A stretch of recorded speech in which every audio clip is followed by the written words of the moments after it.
आदिदेव नमस्तुभ्यं प्रसीद मम भास्कर। दिवाकर नमस्तुभ्यं प्रभाकर नमोऽस्तुते। सप्ताश्वरथमारूढं प्रचण्डं कश्यपात्मजं श्वेतपद्मधरं देवं तं सूर्यं प्रणमाम्यहम्।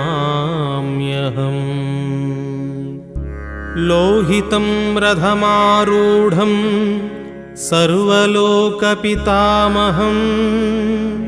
महापापहरं देवं तं सूर्यं प्रणमाम्यहम्।